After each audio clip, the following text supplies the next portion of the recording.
Welcome. Nice to see you. My name is Paul Gordon, and I want to let you know that showmanship is performance level presentation.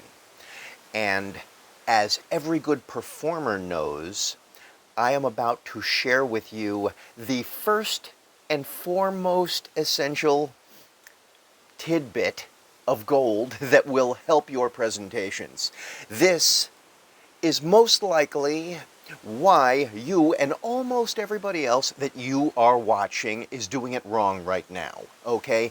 Here's the difference. I want you to stand up. I want you to stand up, and I want you to adjust, once you are standing, your camera lens to your eye level. Okay? That is really, really valuable.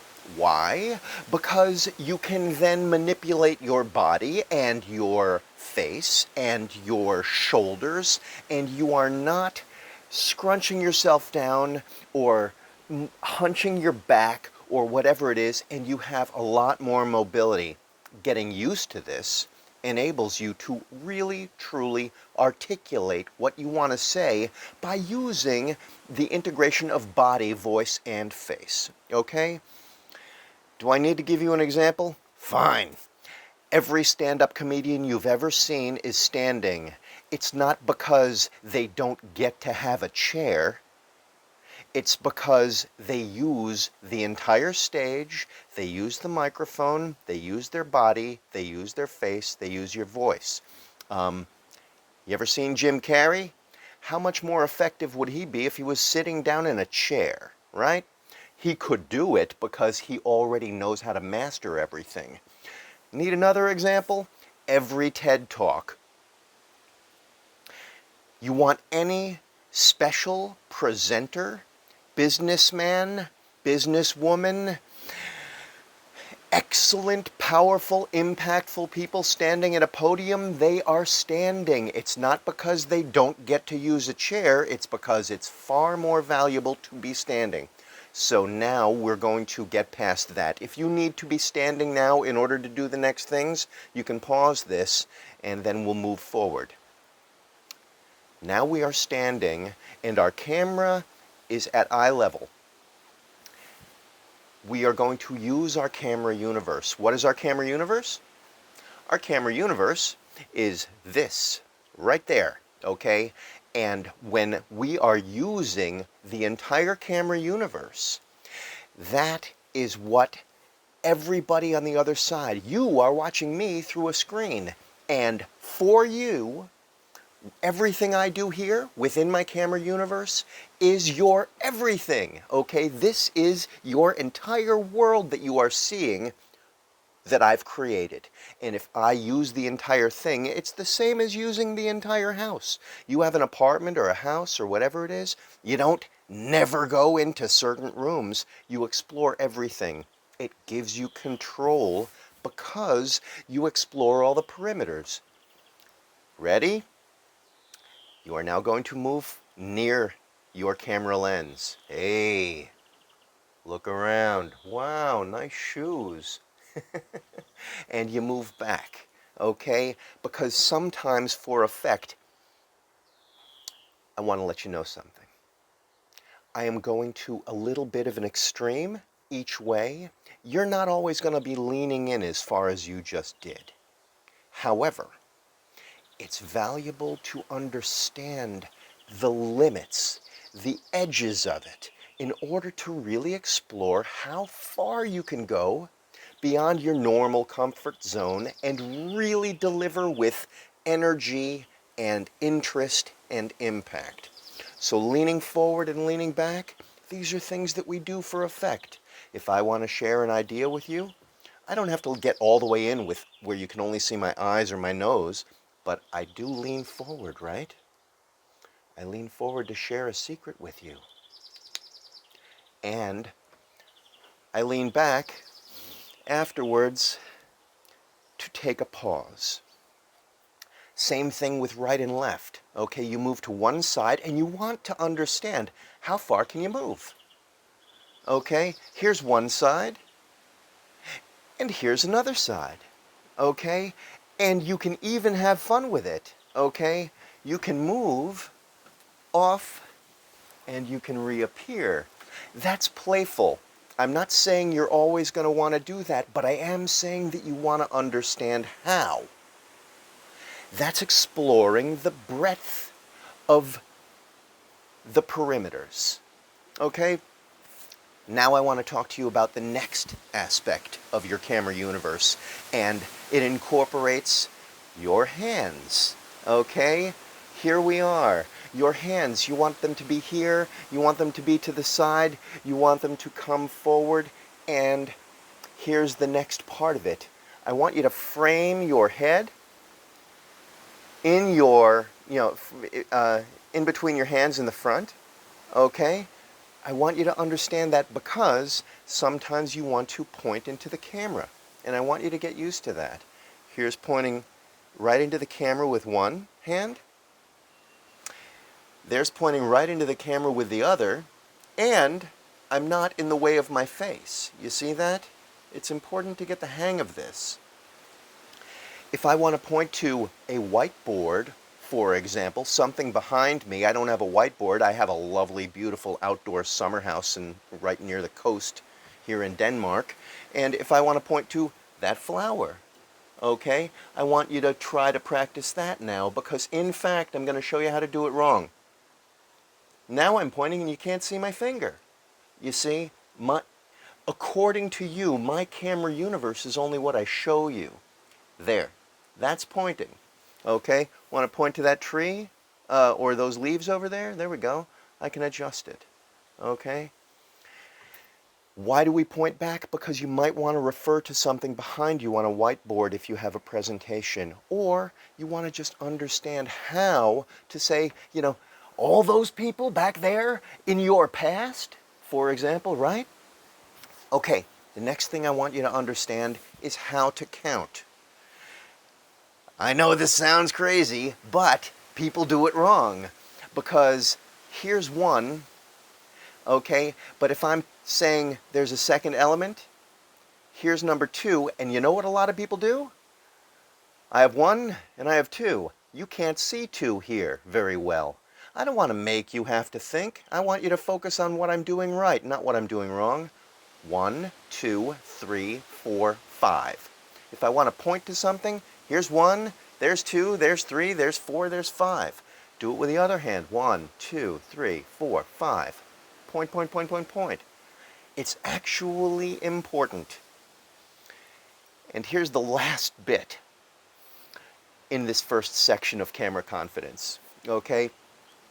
It's all about the eyebrows. The reason it's all about the eyebrows is because humans are social animals and we identify with animals and other people who use their eyebrows. For an example of our favorite, a dog. A dog uses eyebrows and eyes like we do. A cat does not, and therefore it's a little more mysterious. And a spider, a shark, an alligator, these are animals that don't, a snake, they don't use their eyes the same way we do, and we consider them not only mysterious, but potentially very dangerous. Okay, so now we're going to go to performance grade mindset. Performance grade mindset is the opposite of what you think it is. You think, probably, that performance grade mindset is jazz hands, right? Going out there with just give it your all. Actually, it's the opposite. Performance grade mindset has everything to do with understanding that there will always be things that go wrong, and what you have to do is embrace the possibility of things going wrong and turn your enemies into allies so that you are not scared of that problem that might arise. You are not trying to push it away. You are embracing the fact that you do your due diligence, your homework and your research, and you come prepared, and what you show the audience is only, I don't know, the tip of the iceberg of all of the information that you actually know and have at your disposal. Everything else is prep for just in case. And that enables you to be able to focus forward and improvise and be able to roll with the flow rather than seizing up because possibly something might go wrong. Okay? Now here's the second part of performance level mindset. Everything that you do and everything that you present is absolutely essential. The essentiality is what makes everything you say very valuable to everybody you are delivering to, okay? In other words, you can tie even the most banal, small, trivial element to something larger. If I'm showing you where to put a comma, it's because that will enable your stuff to be more clearly understood when you are writing it to someone, and in so doing, they won't waste their time wondering and doubling back, and they will get exactly what you're saying so that you can achieve maximum impact. If you instead always choose to say things like, oh, this is just a little teeny thing and it's not really important, but I don't know, maybe you want to try it. No. You want to say, here's a good idea, and this is going to always help. This is going to help maybe in small ways right now, but in seemingly big ways later on because it connects to the larger concept. That is essentiality. The other side of essentiality has to do with the feeling of being apologetic for what you're saying. Do not apologize. What you are saying is important. The things that you are attempting to instill and motivate and inspire are important and valuable. And you should remove all of the sense of apology from anything you're doing. If you have a computer glitch, people understand that. You just deal with it. Don't stand there saying lots of sorry, I'm sorry, I'm sorry. No one cares about that. Develop your sense of authority that way. Okay, now we're on to infusing your presentation with confidence. And this is something I've been doing this entire time, and you might not even know it. And this is what you are going to do too. Every time you look directly into your camera lens, you look right into it, and that is how you address things. You do not spend time. I'm now going to do that selfie check that you are doing all the time and everybody else is doing all the time. Ready? I'm going to do my selfie check. There we go. Okay, now I'm going to turn back to you and I'm going to look right at you. Ready? 3, 2, 1. Bam. Now I'm looking right at you. I do not need to do a selfie check because I have now practiced this for a long time and I know how to improvise what I'm saying. And you will too. Always look right into the lens and do not do the selfie check. You want to prepare ahead of time. If you're doing a Zoom call, you get everything ready, set up on your screen so that your face is directly underneath the camera lens on the computer. That way, when you look at yourself, you are only looking away for a moment, but for the most part, you won't need to look at yourself because you can see yourself in the peripheral vision, and in the meantime, you're always looking directly at the camera lens. Here's the last part about looking into the camera lens. If you have a hard time feeling like you're talking to something that is just a camera lens, take a funny little doll head or draw a picture of a happy smiley face on a piece of cardboard and tape it right around the top of the camera lens so that you can look right at that funny little face and the tape is not going over the camera lens and then you're talking directly to a funny little smiley face if you need that.